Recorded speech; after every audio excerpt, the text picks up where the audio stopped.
All right, thank you.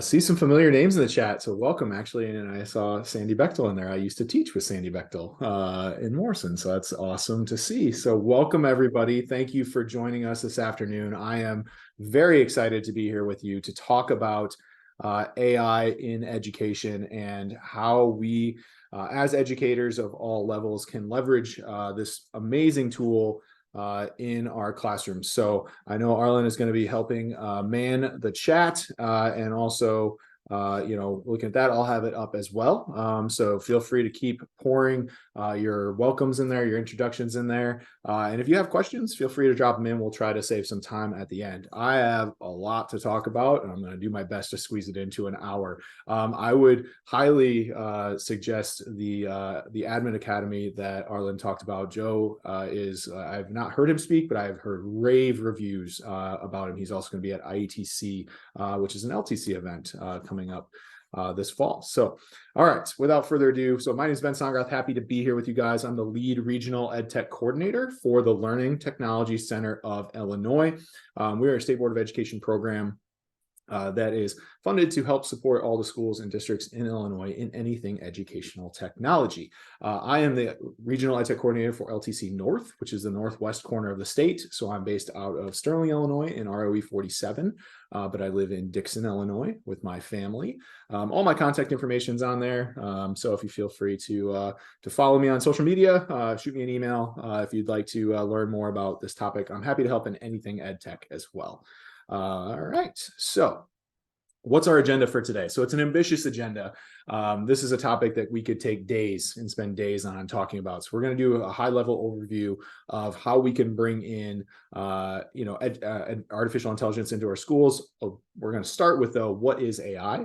We're going to look at for AI-specific uses in education for educators. We're going to have a quick conversation about policy. I know there are several policy leaders that are here, according to the chat. I see a mixture of admins and teachers. We're going to talk about that because I think it's important for both groups to kind of know what's going on with that. And then hopefully we'll get to a point where we can talk about some of the AI's limitations and challenges. It's an ambitious agenda, but I like to talk about this topic. So hopefully you guys will have some good questions in as we go. So without further ado, let's get to it. All right, so first off, what is artificial intelligence? What is AI? It's a big question. We're going to answer it in a great amount of detail, but those of you that are in the chat right now, I actually have a quick pop quiz. I would love for you to put in the chat how long you think AI has been around.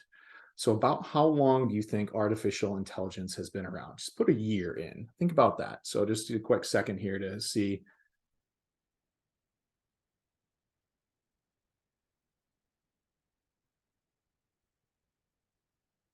All right. Wow, we have a wide range. Years and years, like 100 Renee puts in there. The 80s, 75 years. So we saw actually the first response, and is going to be the correct one here at the 1950s. So I like starting with a history timeline. I'm a former high school history teacher, so history and analyzation of history really appeals to me. And so we're going to go through this very briefly, but Alan Turing actually proposed an article in 1950 that machines could think for themselves. And, in 1950, machines are not super complex, contraptions, but he proposes this in 1950 that machines are going to be able to think for themselves. He called it the Turing test. And then the logic theorist program was actually created in 1955. So we're looking at a technology that has been around since the 1950s, or at least proposed since the 1950s, right? We have several other items that come out of this too. As we kind of look at a brief history from 1950 to 1997, we have our first chatbot, which is what ChatGPT is. That's a chatbot. It's called Eliza. It was very basic. It responded to only a few prompts, but it was our first chatbot in 64. We actually have an autonomous automobile. Tesla was not the first ones to come out with self-driving cars. NavLab came out with one in 1986. And if anybody watched Demolition Man, they were predicting those back in 1993 with that movie. And then we also have, this is the one that I actually remember. So I'm a millennial. I was born in 86. And in 1997, Deep Blue, which is a computer, beats Grandmaster Garry Kasparov at chess. And that's one of my memories. Like, I remember that. That was a big deal. It was like a computer beat a human at a game that humans have mastered. and especially the grandmaster of chess. So that was one of those things that I kind of recall a little bit. But then we want to kind of skip forward here into our current century when we look at the last couple of decades and we look at artificial intelligence that has come out since the 2000s. The one that I think everybody is familiar with is the Roomba, right? And so that's not specifically like a chatbot AI, but what that does is it maps your home on its own. It knows where to go, how to vacuum your home for you and clean it. And then it goes back to its little charging station, and then it goes out on its schedule and it goes through. And that was released in 2002. And so, or at least the first iterations of it, right? And then we start to have things like Siri coming out in 2008 as our personal assistant that Apple models it as, right? Sounding familiar? Watson from IBM. This is the big one. So in 2011, IBM launches Watson. Watson dominates Jeopardy. And Watson is our first supercomputer. This is our computer that is artificial intelligence. Now, what's the big deal between Watson and what we have now? Well, the big deal is that IBM owned and controlled Watson. And the only way you had access to Watson was if you were a mega corporation that had lots of data to program Watson with. And then you could pay IBM a lot of money to have Watson run for your systems. So we're looking at big healthcare systems, big financial firms using this, insurance companies, those types of things, versus just me and you as teachers. We don't have access to that stuff. Alexa comes out in 2014. Google Home comes out in 2016. These are our personal assistants. These are tools that we can ask questions to, and they respond with answers, or they can do things with us. Okay. Then we get to 2022. 2022 happens, and this is when AI comes on the scene and why it becomes the buzzword it has for the last year. And that's because the company OpenAI releases ChatGPT to the world. OpenAI built a system in ChatGPT that is similar to what IBM's Watson is, but they are not keeping it behind $1 million paywalls. They said, you know what? We're going to open this up. We're also going to allow it to be integrated into other programs and systems. So companies can now purchase the integration and the back door into ChatGPT to integrate into their systems without having to pay IBM millions and millions of dollars to use Watson, right?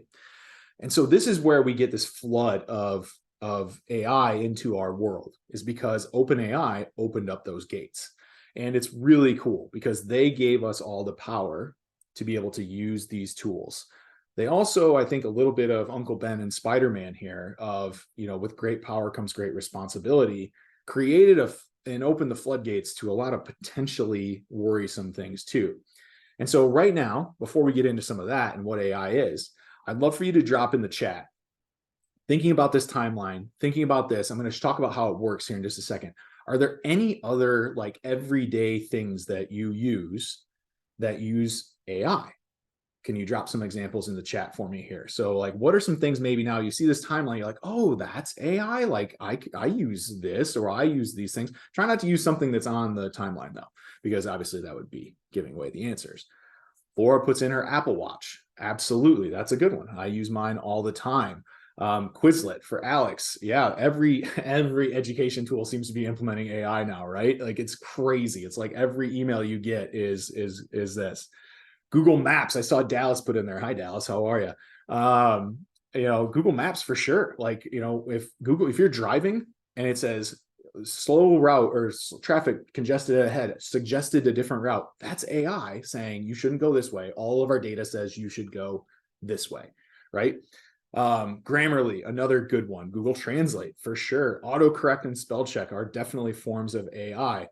Tommy's got a neighbor with an automatic lawnmower. My dream is to retire and to mow at a golf course. Like that's all I want to do. I've been talking my entire career. I just want to sit on a lawnmower and mow.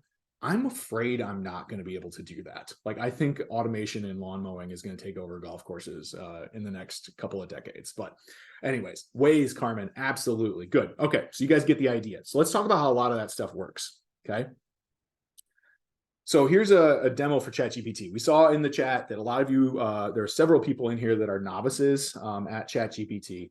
So I wanted to kind of give you a quick demo before we get into kind of how it works and what it looks like. I have some examples already up and going.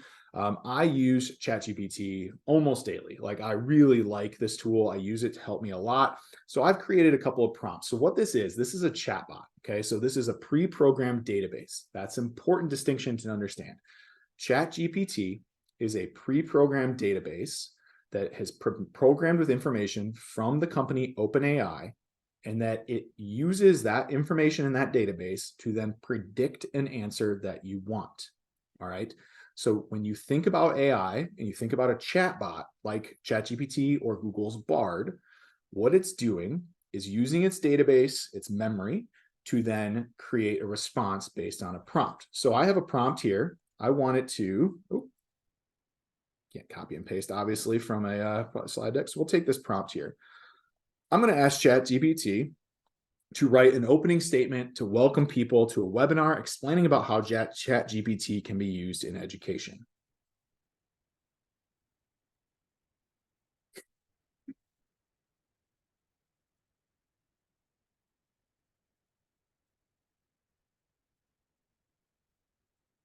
Quite an opening statement. I also don't know if I've ever opened up anything with ladies and gentlemen, esteemed educators and lifelong administrators and lifelong learners. Maybe I should start. I don't know.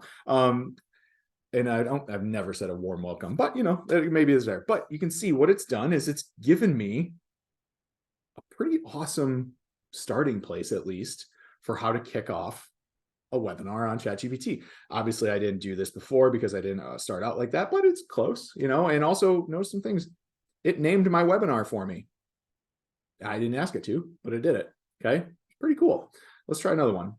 So let's go more school-based. I am a school administrator, and I don't have time because it's a hard job. I need to craft an email to parents welcoming them back to a new school year.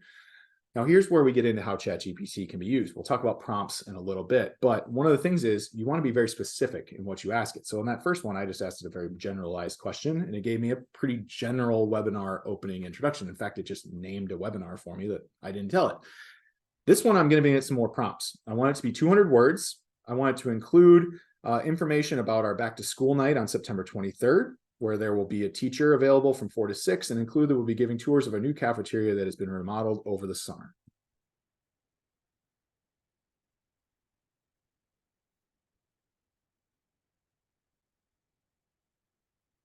And now I have an email that obviously is not going to be the most personalized email, but this can save me some time. I could copy and put this into a Google Doc, and then I could tweak it to then adjust to be more specific to whatever school I am at. But I'm able to get things like, this event will provide an opportunity to meet your child's teachers, ask questions, gain valuable insight. Our dedicated educators will be there, but that's not all. We're showcasing our newly remodeled cafeteria. It's pretty good. And I could have put the name of the school in there, and it would have added that in there. So just a couple of quick examples of just quick prompts that I can put in here.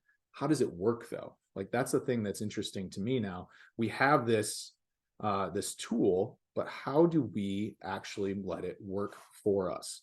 Okay, well, here's how it works. I explained this pre-programmed database. Okay, so it's got all of this knowledge that the programmers of OpenAI have loaded into it. It's not a sentient being. There's nobody on the other end that's telling it what to say. In fact, I think the best example of what I've learned about this came from listening to a webinar with a person called Chris Dede, who is from the Harvard Graduate School of Education. And he explained it like this, and it just clicked with me. AI is like a parrot. When you see a parrot and you walk into a room and a parrot talks, the parrot is just repeating things that it learned from listening. It's not intelligent enough to know what it's saying. It just repeats words that it's heard. And that's a lot like what AI is. AI doesn't know anything about my back to school night, but it knows a lot about what other back to school nights might look like. It also knows about how to write an email to parents, but it didn't put in my school name. In fact, it specifically left out a blank for my school name because it doesn't know what my school name is. It's not intelligent in that capacity. It's like a bird. It's like a parrot. It's going to talk. It's going to repeat things, but it has no empathy. It has no understanding of like human experience and judgment on situations. It's just repeating things that it already knows that it's been programmed with. Much the same as how a human brain works. I have a lot of knowledge in my brain that I have learned. If somebody asks me a question about AI, I'm able to recite an answer about AI because I learned it. I watched this webinar. I learned about the parrot analogy. I'm now using the parrot analogy. I didn't have the parrot analogy prior to watching that webinar. I had different analogies, but they weren't that one. This one stuck out. This one makes sense. I'm going to use it now. If somebody asks me a question about quantum physics, I'm going to sit there and stare at them and just be like, loading, loading, loading, loading. I don't know. I don't know anything about quantum physics. So I have not been programmed with anything about quantum physics. And that's how we get to what we like to call generative AI and how it works. Okay. So there are multiple kinds of AI in there, but they all stem in the conversation we're having today centered around generative AI. And what generative AI is it generates new content, okay, from what it's learned. So it generates letters, it generates text, it generates conversation based off of items that it's been programmed with. This can also be this can be images, this can be videos, this can be audio. It's anything that really all media now can be generated using AI. The one that we're kind of centered in on today is our chatbots.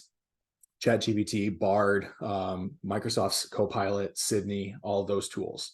And those are centered around what's called natural language processing. And these tools are trained to sound and interact with humans the same way we communicate with humans. So they are trained to sound like us. So if I ask ChatGPT, please introduce yourself to someone who doesn't know what you are.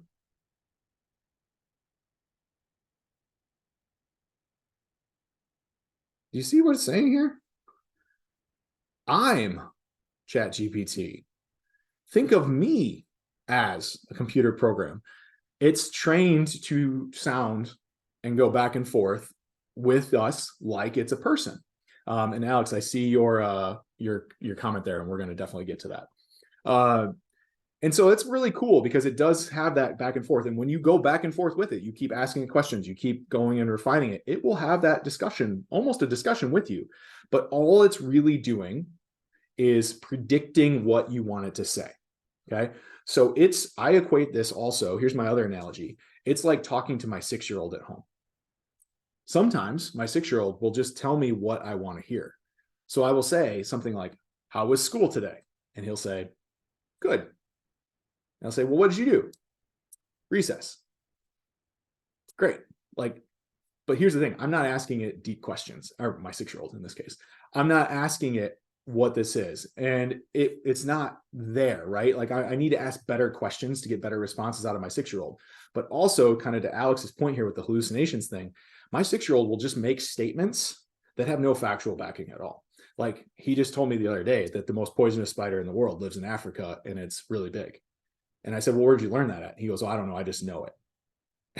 And I was like, okay, I don't know, actually don't know if he's wrong or right. I'm assuming he just made that up or he saw it on a YouTube video, which in case he could be right, but I'm pretty sure he's not right, but he was very set on being correct because he thinks he's right. And that's kind of how AI works. Like it thinks it's right, or it wants to make it right. Like it'll also say things just to make me happy. Sounds like a junior high kid sometimes, right? So that's there. And that comes down into the refinability and things like that. So let's continue on. Generative AI.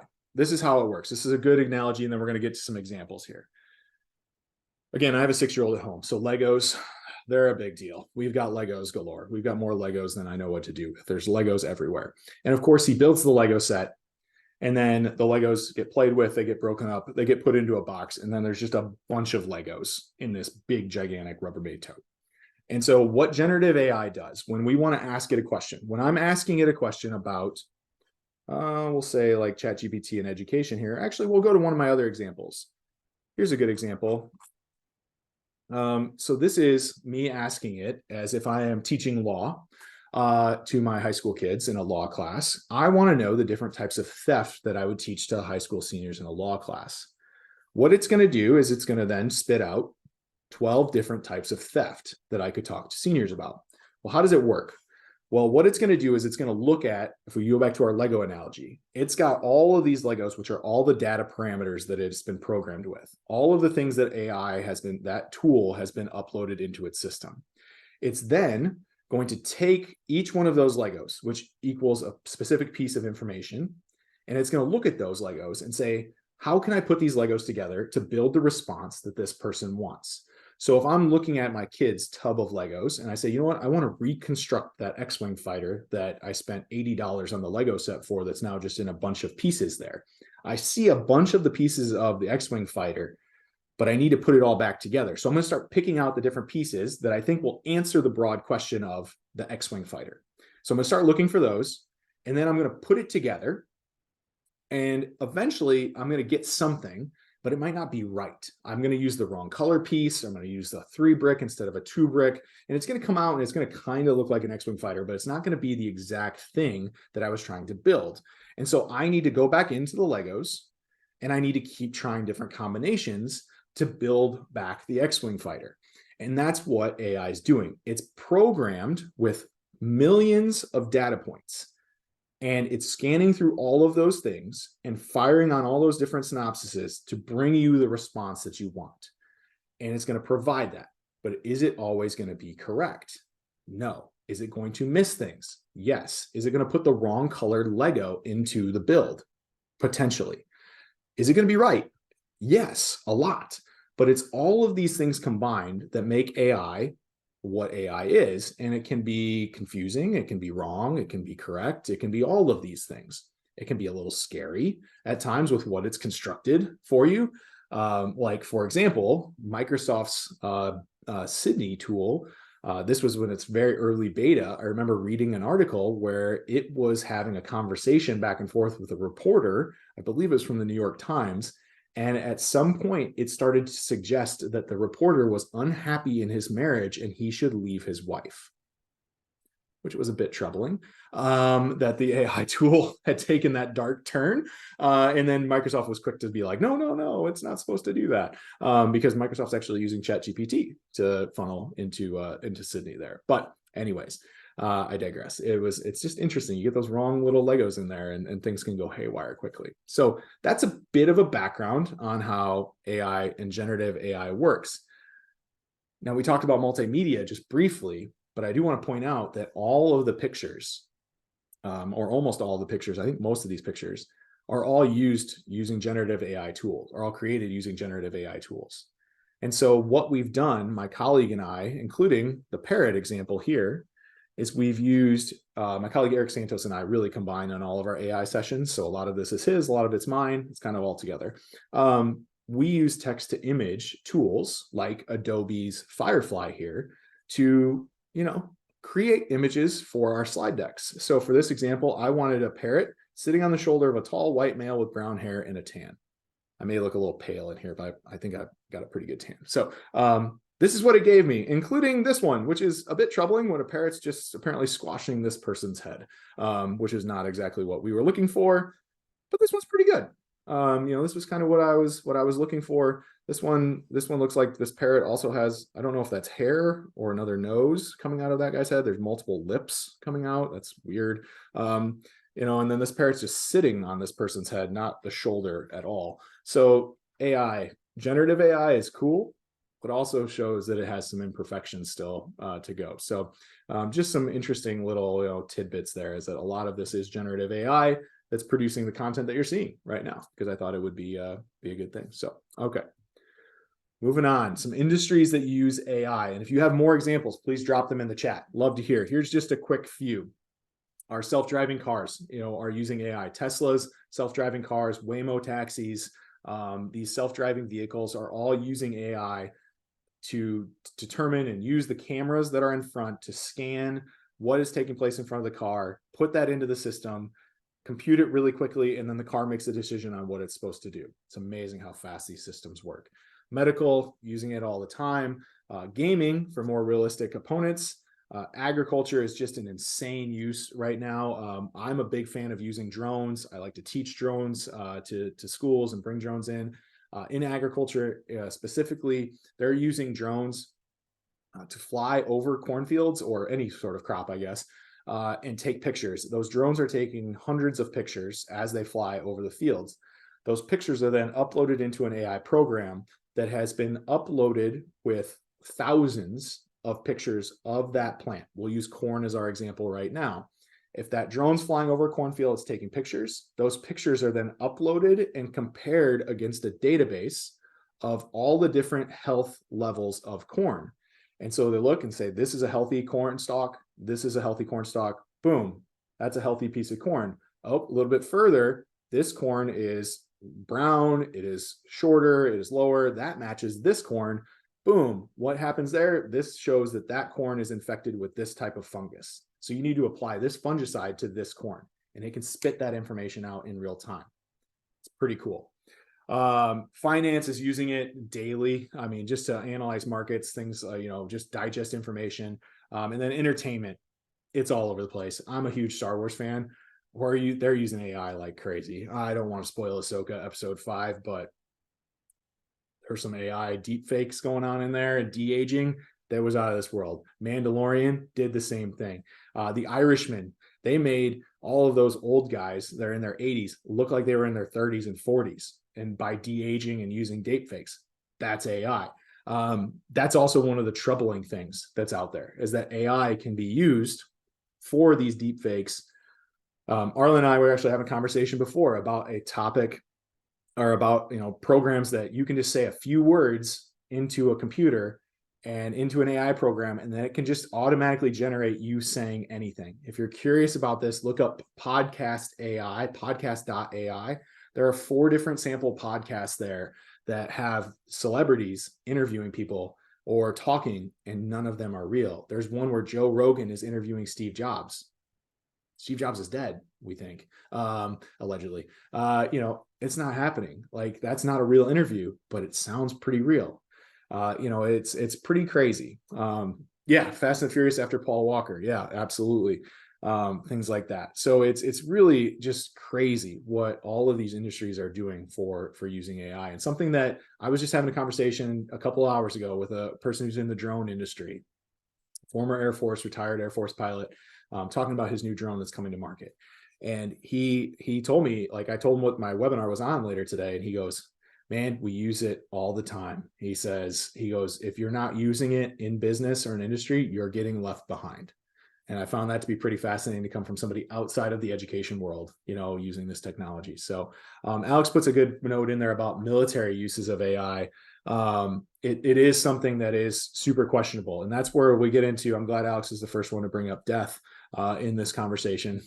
Thanks, Alex. But it is one of those things that is actually why self-driving cars have not taken off the way that maybe Elon wants them to. And it comes down to the morality of computers versus the morality of a human. So I'm going to go back to actually, I think this is an important note. So I'm going to kind of go off the slides here quickly. But Chris Dede, the guy who I referenced with the parrot analogy, he makes an incredible point in the webinar I listened to, whereas AI systems are very good at reckoning. And there's 2 types of thought. It's reckoning and judgment. AI systems are very good at the reckoning component of that. They're not good at the judgment component of that. And so if we want to take Alex's military use example here, a computer can say, in this battle, there are going to be, if you send troops into this scenario against this army, what we think is happening over here, you're going to lose 15,000 soldiers, but you're going to win. So do it. Green light. A general who's standing at the front line, looking out over that battlefield, will say, he'll take that information and he'll say, yes, but I value the lives of my troops, so I'm not going to make that maneuver. I'm going to do something different based off of my experience and my empathy and my information that I'm getting from other sources that are not preloaded and pre-programmed. And I'm going to make a judgment call that is not going to send those troops into harm's way, that's not going to do that. I'm going to go history nerd on you here. Ulysses S. Grant was AI. Robert E. Lee was a judgment human. Lee cared about his troops, not to say Grant didn't, but Lee cared about his troops and really did not like sending them into places where he's going to cause mass casualties and lose. Grant knew he had the numbers game and knew that if he pushed forward, it didn't matter how many men died, he was going to win the war because he had more men than Lee did.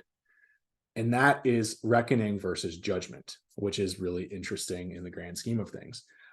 So very dark there. Thanks, Alex, for taking us down that path. But it is important to know that if AI are making these decisions, we have to have some of the human judgment elements to make sure they're right or they're wrong. We can't just trust the computers to come out correctly at the same. Now, let's continue. Here's the big names. Okay, so we're going to talk about ChatGPT as a pretty good focus for the next 30 minutes on this, but I do want to make you aware that there are lots of other tools out there. Google has Bard. Bard is available for personal Google accounts now. It's available on Google Workspace accounts if it's turned on for users over 18. Your students are not going to have access to it in their Workspace for Education accounts because it's not available yet.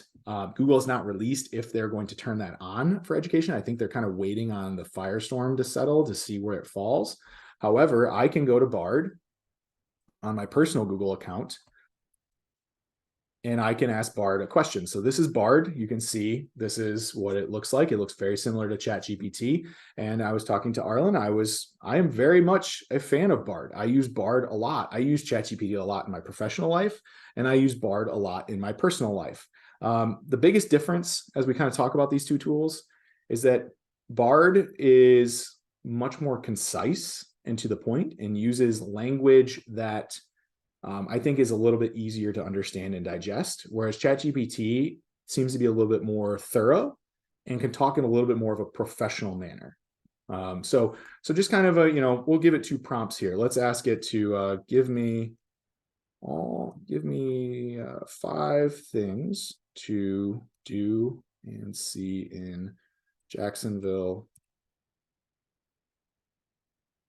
Florida, which if you are using these tools to help plan vacations, it can be super helpful because it will give you insights and ideas and all sorts of stuff. So Bard, the other thing that Bard does is Bard scans the internet where ChatGPT does not scan the internet. That's an important distinction to make. ChatGPT is not connected to an internet search. ChatGPT is only good with information that is uploaded to its database by OpenAI up to September of 2021. Bard is good in real time. So I've got 5 things to do and see in Jacksonville. The other thing that Bard does is adds in pictures and links because it does scan the internet. So we can see here, we've got some fun stuff to do. Now, let's go ahead and see what ChatGPT gives me for that same question. There was an error. Oh, come on. We'll do a new chat.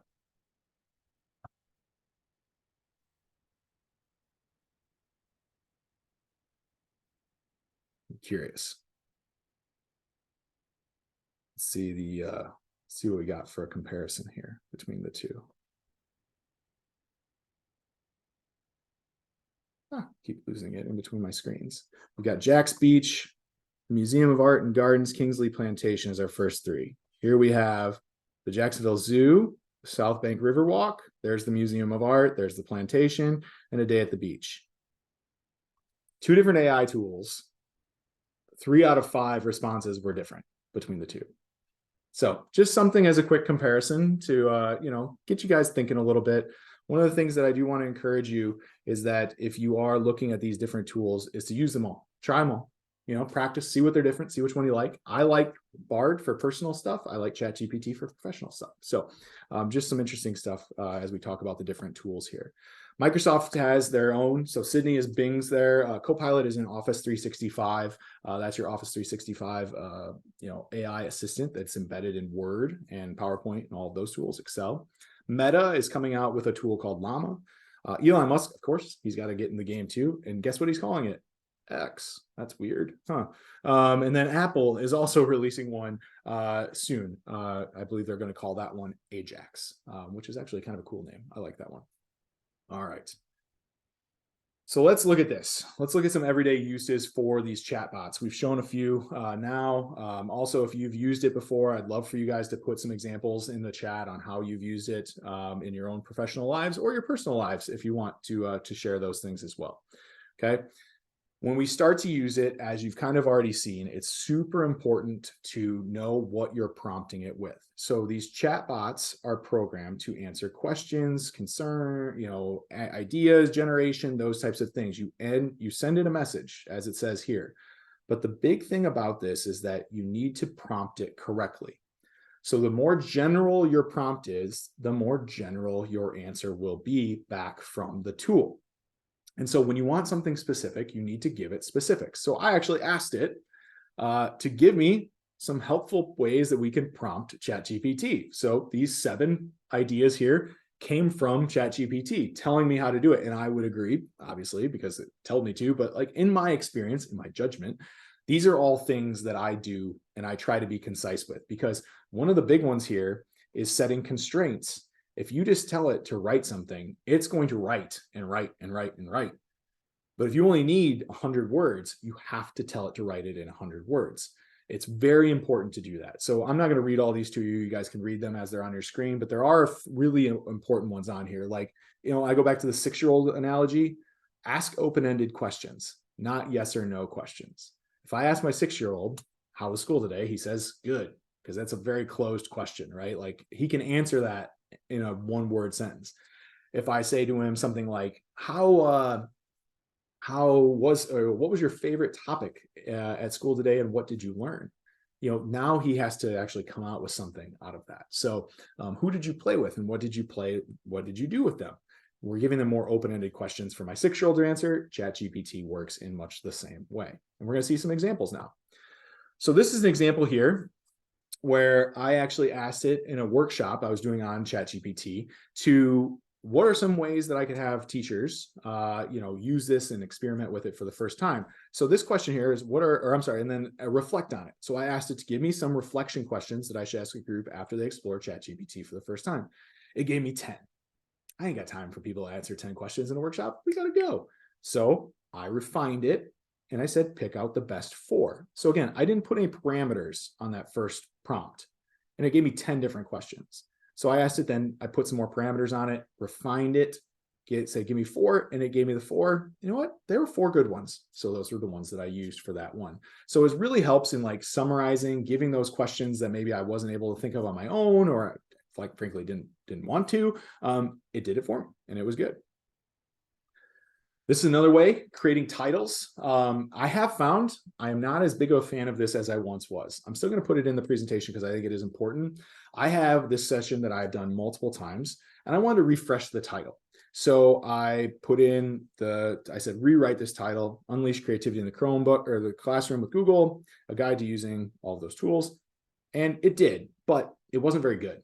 And so one of the things that you can do is you can keep telling it to regenerate the response. Right? So you can see I'm actually on my 4th title from it.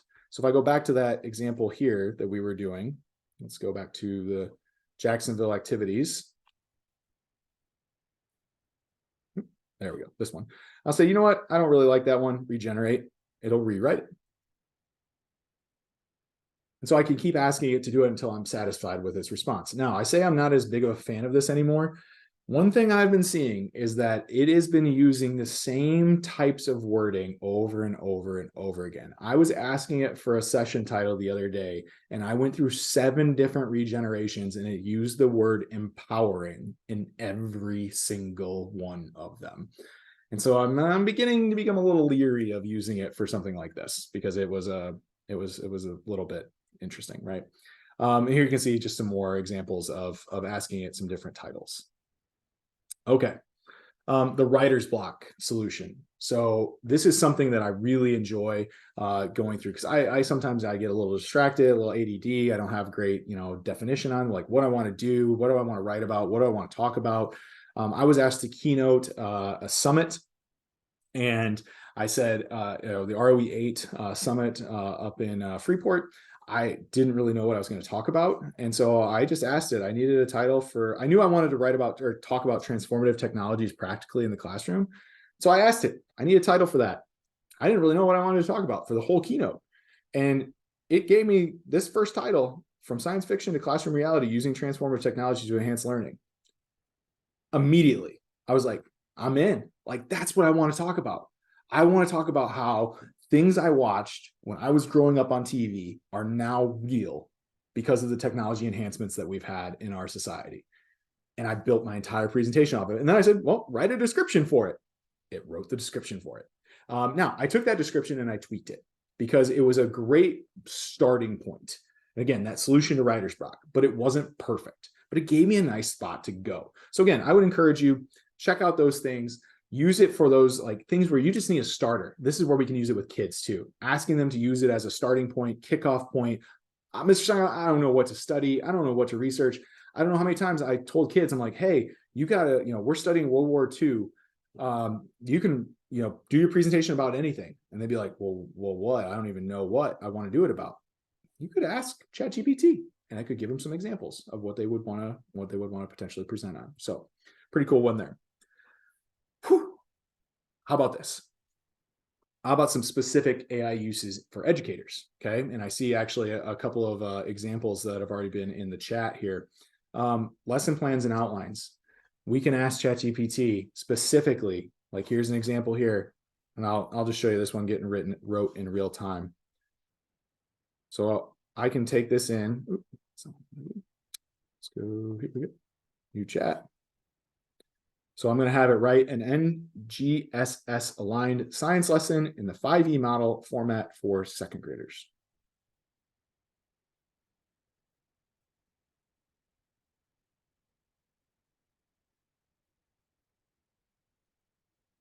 I now have a lesson.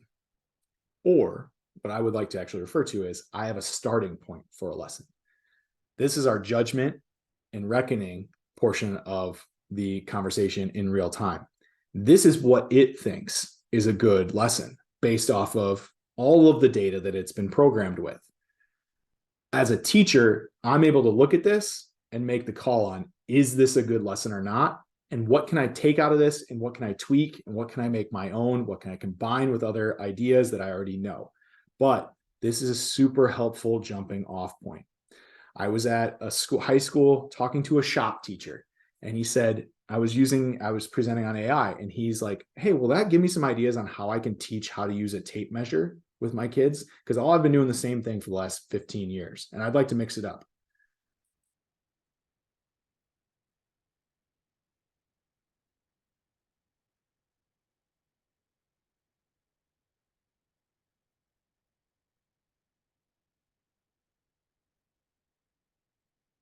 Oh, come on.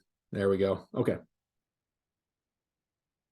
Now we've got 5 different tools, right? That's pretty cool. And so, we've got these different ideas that we can do. And Stephanie, I see your concern. I think we need to address that in just a short time, because I think you're not wrong. And but we also can be a little, we can adjust it. We can challenge it a little bit. So just a couple more examples and we'll talk about stuff like that. Okay. All right. This is another good example for educators. Like just when you don't know what to do, content generation, you're not sure, you want to develop, I just ask it, write 5 practice problems for a 4th grader studying math that they'll be learning to start their school year. I could assign this to standards, boom, spits it out. Super helpful. This is a big one. So leveling text. As a high school history teacher, I would often find very complex text about topics that I wanted to share with my students, but it was too complex for 9th graders, too complex for 10th graders, too complex for 10th graders that had a reading level of a 5th grader. What you can do is you can copy and paste that article into ChatGPT, and then you can say, rewrite this article at an 8th grade reading level, and it'll rewrite it at an 8th grade reading level. The other thing it'll do, translate this into Spanish, translates it into Spanish. So if you have students that speak a different language, it will be able to do those things for you and put it into languages that you otherwise maybe don't know. So super, super helpful for that. All right. This one is one of my favorites, content creation. Okay. So I actually have one example here between Thomas Edison and Nikola Tesla, but I made a new one today because I thought this was pretty cool. So I am going to, as a history teacher, again, speaking with a thick history accent here today, so I apologize for that, but it's what I know and I think it's pretty neat. I want to talk to my kids about the Cold War, talk about JFK and Khrushchev and their relationship, specifically after the Bay of Pigs invasion. So write a letter of John F. Kennedy to Nikola Khrushchev regarding the Bay of Pigs invasion. Dear Premier Khrushchev, I hope this letter finds you in good health and high spirits. I'm writing you today in a spirit of open and honest communications between our two nations. I can give that to my kids. And then now what I'm going to do is write a response from Khrushchev to President Kennedy, first in Russian, but then translated to English, because if we're being authentic, Khrushchev would probably write a letter in Russian to him that would have to be translated. So here it is in Russian, and here it is in English. And now I can say, give me 5 questions for students to use to analyze the importance of this conversation.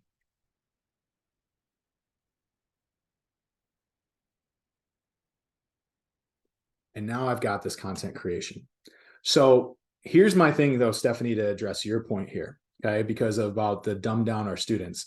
I don't think it's going to do that, because I don't think it allows for that, because of one of Alex's points that he said before. This is all well and good, but if I'm a history teacher and I'm using this, if I give this to my kids and I don't know that it's correct, or I just take it for being correct and I didn't research it, I didn't look at it, and they use it, I just gave them incorrect answers.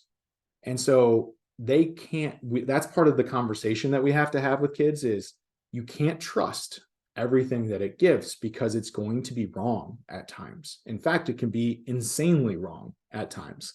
And so if you just blindly use it and turn it in, or trust that it's correct and don't use your judgment skills to see that it's correct, it's going to be wrong and you're not going to learn.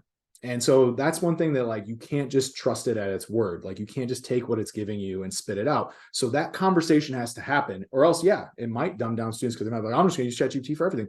But then they're not learning, and they're not using it as what I'm hopeful they're intended it'll be in education, which is essentially an awesome teacher's assistant, right? So, we want to do that. Patricia puts, how do you credit AI because you can't say it? It's in your own words. Great question. So actually, MLA and APA have come out with citation formats for AI generated content, because that's a very interesting question. It's not your own words. It's not anybody else's own words. It's not plagiarism in that you lifted somebody else's work and put it in for your own, because it's a new, not thought, but it's new content that's been generated by a computer. It's academic dishonesty, perhaps, but you have to cite it. And so MLA and APA actually have citations for AI generated content for that exact reason. And then you just want to have that open conversation with kids. We're running out of time, but I'm going to get to some of that, I promise. Okay. So some good stuff here. It also will write code. I just want to make sure we kind of talk about a few of these things just briefly. So if you're teaching coding, it will write code. You can put code into it and it will analyze the code for you and spit it back out with potential mistakes that have come out of the code. Pretty cool. We have a person on our staff that her husband is a programmer, uses ChatGPT daily. Like, absolutely has saved him so much time in his job, but it's not perfect. And so he still has a job because he has to analyze that code to make sure it's correct and use it, because it's not coming out correct all the time. Great thing to write difficult emails too. This is one way that if you're a principal, a teacher, you get an email from a parent that's hot under the collar, makes you hot under the collar, you're going to respond with a lot of emotion. You put ChatGPT to work here. Give it all the details. Don't put personal information in, though. Don't give student names, other things like that. But put all that information in that you can. Have it write one in an empathetic tone, and it will remove your emotional, frustrated state from the conversation. Could be very helpful in de-escalating some situations. Other ideas: creating permission slips, website copies, instructions, rubrics, all sorts of really good stuff here that we can do with this. There are also a whole host of other tools out there for educators. As somebody was talking about quizzes, like all this stuff. Everybody's got an AI integration. That's because ChatGPT opened up the door and said, here is your pathway to use our tool in your product. Now everybody's able to use it, which is pretty cool. Magic School is a really neat one. That's one that's free right now. Super cool. Something that I would highly encourage you to check out. Okay. here's some quick challenges for school leaders. I'm gonna go through these fast. I'm gonna share my slides as well at the end of the session here. So that way you guys can all go through maybe some of this stuff, but it all comes down to this: 5 challenges, 5 or few challenges that we have for school leaders. Academic misuse. We just talked about that. You know, I think one of the best ways that we can kind of overcome this is asking teachers. It's a tough conversation to have, but if ChatGPT can answer the question, is it a question that we should ask? I don't know. If you're worried about a student using ChatGPT and turning in AI generated papers, one of the things that I would suggest is have them defend it. You know, like they have to stand at your desk for 45 seconds and talk about what they wrote about. And if they know it, maybe they use ChatGPT to learn, you know. If they don't, it's going to become pretty evident. Best use I've seen of this yet: a teacher suspected 5 of her students used AI to generate their end of year essays last year. They were not good. So what she did was did not accuse them, did not open up the can of worms to accuse them of using AI. She graded those 5 essays using her rubric and lit them up, ripped them to shreds, just absolutely like bled all over the paper with red ink, and they all failed. And when she handed them back, she says, I suspected 5 students in this class used AI to generate their papers. I want to let you know all 5 of those students failed, not because they used AI to generate the paper, but because the AI paper that they generated was not very good. So that was a neat way to kind of do that. So, good one, Alex. Data privacy and cybersecurity, just an absolute nightmare potential here. Like, we have to be very careful. Are the tools that we're using AI in SOPA, COPA, SIPA, FERPA compliant? ChatGPT is not SOPA compliant, but it also isn't marketed towards K-12 education. So there's kind of a gray area there. But it's a super helpful tool. So you have to educate kids on this. Don't put any personal information in, all this stuff, because don't know where it's going with a lot of these tools. Staff training. This is the one. You guys are all doing it right now when you're in this session with me. I appreciate that. Thank you. Education on how these tools work, what they are, what they can do is so important. Like making sure staff knows what it is that it does, what it's capable of, how they can use it positively, helps encourage those conversations. So I would just say, can we allow our staff to know the potential of these tools to make better use of them with our kids, with our teachers in our districts? And then preparing students. AI is all the rage in everything business. It's not going away. It's going to disrupt the business space. So if we just blindly kind of push it aside and don't talk about it, don't use it, bury our heads in the sand, we're not preparing our kids for a future that is going to include AI in every aspect of their potential jobs. So those are just some quick, ideas here. Here's 7 steps. I think we've kind of talked about a lot of these things. When you are thinking about these policies and visions, feel free. Again, I'm going to share the slides at the end, so you can kind of look at these and have these conversations with people. But I only have 5 minutes left, and I'm kind of bummed by that because I do want to talk about quickly some limitations and challenges. This is a funny example here, I think. Dog. Nope, that's a cat. You're wrong again, ChatGPT. This is a big one right now. The Hollywood writer's strike is a large portion of this is based on AI. AI writers are worried that AI is going to generate content, and so they're fighting to put it in the contract that the studios cannot generate AI. Also, Sarah Silverman is the head of a class action lawsuit against OpenAI and ChatGPT because OpenAI was trained on an internet library database that is called a black library, where thousands of copyrighted works live and stored, but are available on the internet. I don't know where it's at, but it's out there somewhere. ChatGPT was trained on all of those without the artist and author's permission. So I can go into ChatGPT and ask for a summary of a book, and it'll give it to me, even though that author might not have authorized OpenAI to have that information. It's a bit of a gray area. It's not really a gray area. It's a bit of a messy area, that's for sure.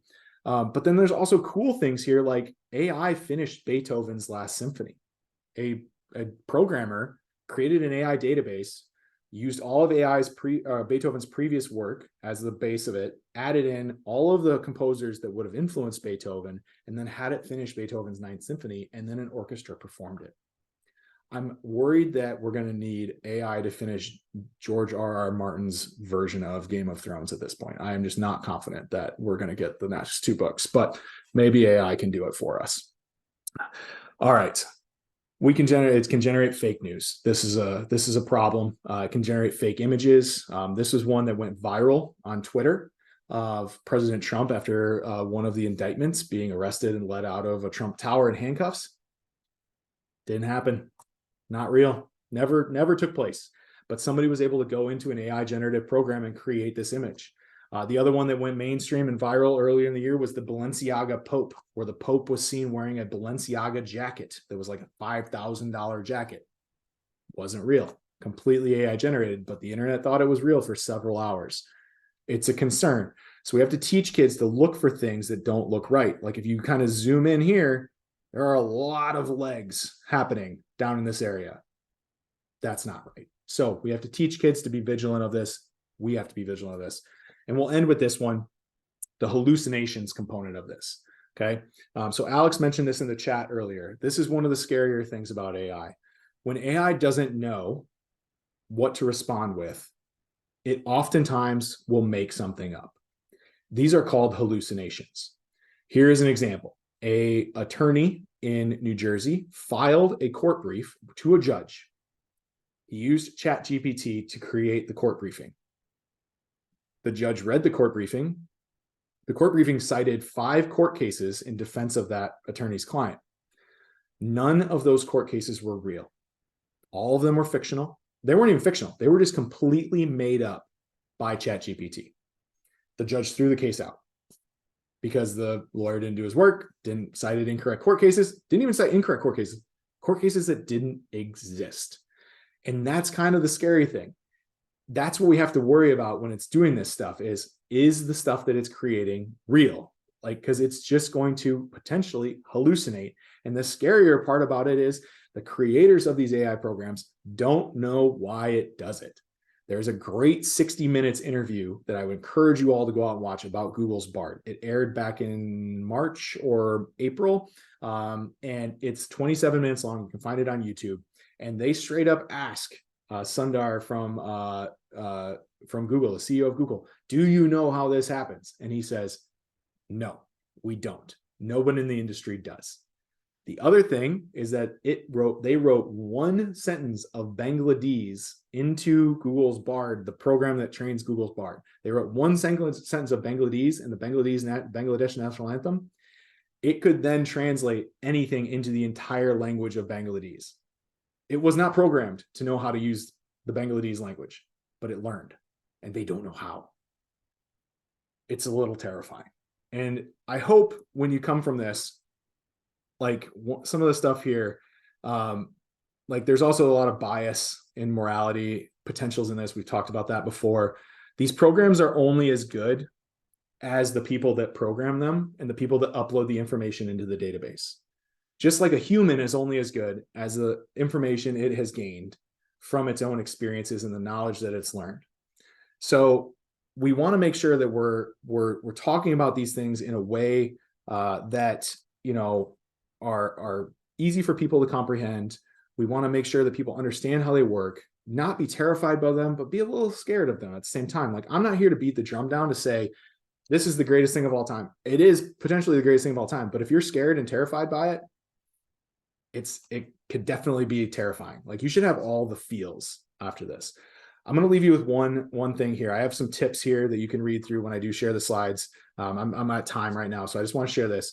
There are AI detection tools out there, but there's one last story I want to tell.